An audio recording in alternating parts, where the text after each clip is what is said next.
गया में आज भी तुलसी का पौधा नहीं उगता है और ब्राह्मण कभी भी संतुष्ट नहीं होते हैं। इसकी कथा बेहद ही रोचक है। सनातन धर्म की मोक्ष स्थिति गया जी में विष्णुपद मंदिर है, लेकिन विष्णु जी का चढ़ने वाला तुलसी का एक भी पौधा वहां नजर नहीं आएगा।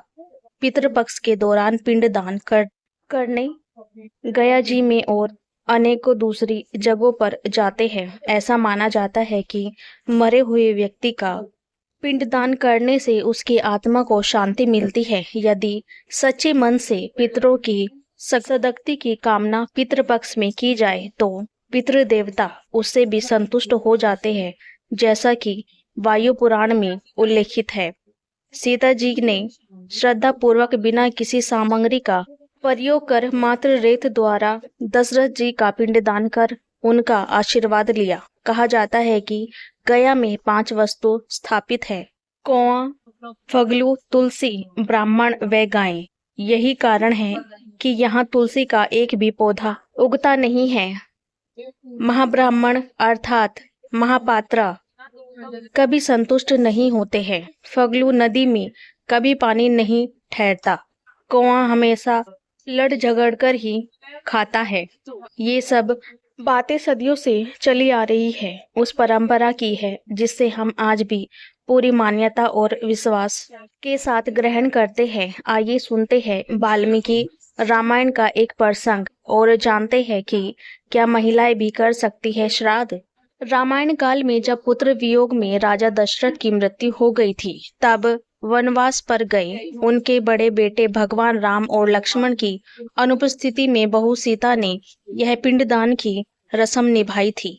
वाल्मीकि रामायण में वर्णित घटना के अनुसार वनवास के दौरान भगवान श्री राम, लक्ष्मण और माता सीता पितृपक्ष में श्राद्ध करने के लिए बिहार के गया पहुंचे। वहां महाब्राह्मण ने श्री राम और लक्ष्मण को श्राद्ध कर्म के लिए आवश्यक सामग्री जुटाने के लिए कहा। इधर श्री राम व लक्ष्मण नगर की ओर सामान लाने के लिए निकले। उधर माता सीता नदी किनारे बैठी रही। इधर दशरथ की व्यथा बढ़ती जा रही थी। राम और लक्ष्मण नहीं लौटे थे। इसी दौरान भूख से व्याकुल दशरथ ने माता सीता से पिंड की मांग कर दी। सीता माता असमंजस में पड़ गई। सीता माता ने दशरथ की व्याकुलता को समझते हुए यह निर्णय लिया कि वह स्वयं अपने ससुर दशरथ का पिंडदान करेगी। उन्होंने फल्गु नदी के साथ साथ वट वृक्ष, कौवा, तुलसी, ब्राह्मण व गाय को साक्षी मानकर स्वर्गीय राजा दशरथ का पिंडदान विधि विधान के साथ किया।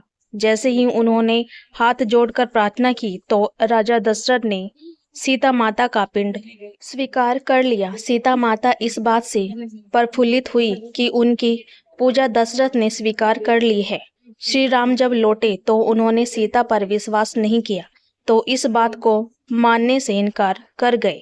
उन्होंने कहा कि पिंडदान पुत्र के बिना नहीं हो सकता है। इसके बाद माता सीता ने कहा कि वहां उपस्थित फल्गु नदी, तुलसी, कौवा, गाय, वट वृक्ष और ब्राह्मण श्राद्ध कर्म की गवाही दे सकते हैं। श्री राम ने जब इन सबसे पिंडदान के संबंध में पूछा तो फल्गु नदी, गाय, कौवा, तुलसी और ब्राह्मण पंचों ने झूठ बोल दिया।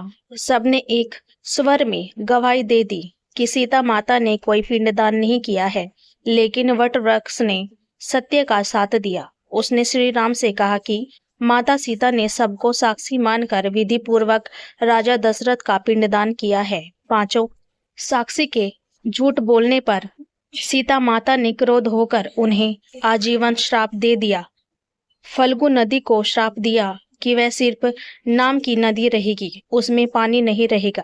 इसी कारण फल्गु नदी आज भी गया में सूखी है। गाय को श्राप दिया कि गाय पूजनीय होकर भी सिर्फ उसके पिछले हिस्से की पूजा की जाएगी और गाय को खाने के लिए दर बदर भटकना पड़ेगा। आज भी हिंदू धर्म में गाय के सिर्फ पिछले हिस्से की पूजा की जाती है। सीता माता ने गया के महाब्राह्मणों को कभी भी संतुष्ट न होने और कितना भी मिले उसकी दरिद्रता हमेशा बनी रहेगी, ऐसा श्राप इसी कारण महाब्राह्मण कभी दान दक्षिणा के बाद भी संतुष्ट नहीं होते हैं। समाज में उन्हें अछूत ब्राह्मण का दर्जा मिला हुआ है। सीता माता ने तुलसी को श्राप दिया कि वह कभी भी गया की मिट्टी में नहीं उगेगी।